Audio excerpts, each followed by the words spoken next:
Brunet, Laurent Neumann, bonjour. Bonjour Jean-Jacques. Est-ce que le Front Républicain ou le Nini, les deux, ça veut dire quelque chose? Est-ce que je me mets à la place de l'électeur, messieurs.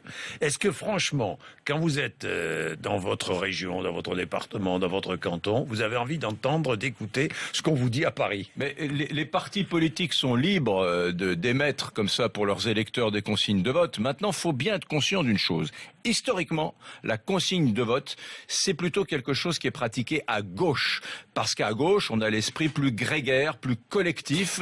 Et dans l'histoire de la gauche française, ça a commencé en février 34 d'ailleurs, on donnait des consignes de vote alors que la droite est plus individualiste et plus fondée sur la responsabilité individuelle. Bon, ça c'est de la philosophie. Maintenant, la consigne de vote, elle prospère à gauche comme à droite.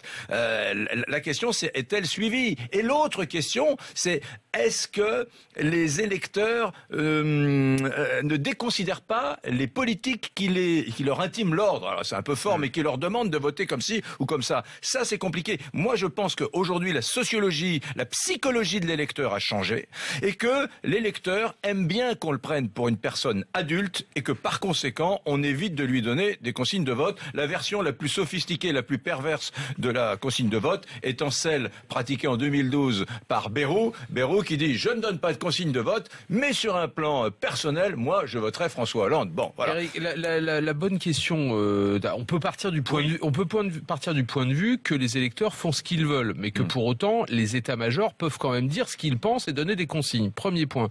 La deuxième chose, c'est quand ils donnent des consignes, on peut dire, ce qui était un peu votre sentiment, qu'il y a une part de tactique, de cynisme politique, mais on peut dire aussi qu'il y a une part de conviction. Quand Alain Juppé dit « moi je ferai tout pour faire barrage au Front National », c'est une conviction. Quand NKM, qui sera à ce micro tout à l'heure, dira la même chose, c'est une conviction. Quand Manuel Valls, on verra, mais quand Manuel Valls dit il faut faire barrage au Front National, bien sûr qu'il y a une part de tactique, mais il y a aussi une part de conviction. Maintenant, je vais vous donner un sentiment personnel.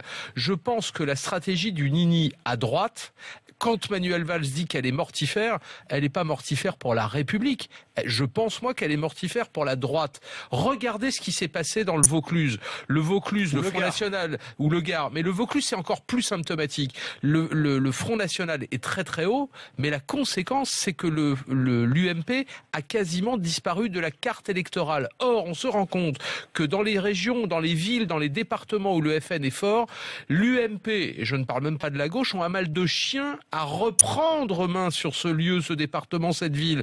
Et donc la droite va se rendre compte au fur et à mesure des élections que là où le FN l'a remplacé, elle aura les pires difficultés à s'opposer au Front National dans les mois et les années qui viennent. Donc l'idée de faire barrage au Front National, elle n'est pas simplement tactique, elle est aussi...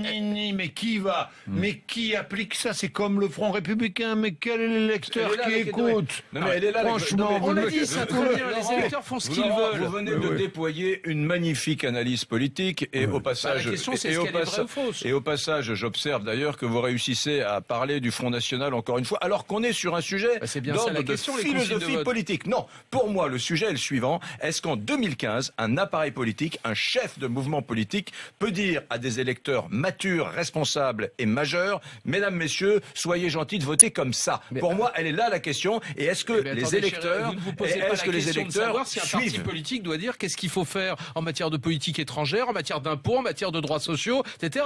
En matière de vote, il a le droit de dire aussi ce qu'il pense. Ça n'a pas de sens ce que vous dites. Bien sûr qu'il a le droit. Je suis pas en train de vous dire qu'il a pas le droit. Après, l'électeur fait ce qu'il veut. Non, ça n'est pas la même chose.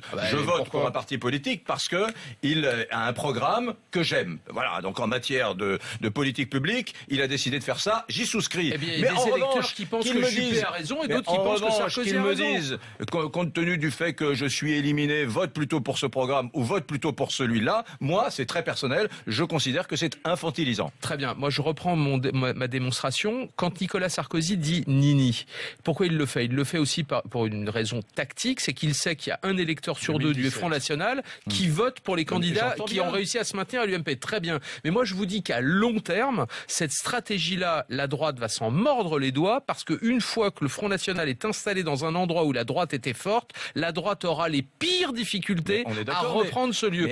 Donc, cette stratégie du Nini, elle est mortifère à long terme pour la droite. Vous et moi, nous sommes électeurs. Nini, c'est pour la présidentielle de 2017. Eh bien, c'est pas moi qui l'ai dit, le c'est Front vous. républicain aussi. Bien sûr, et c'est en partie vrai, bien sûr. C'est pour essayer de rassembler pour la présidentielle de 2017. Donc, c'est une stratégie, cher Jean-Jacques Bourdin, à courte vue. À courte vue.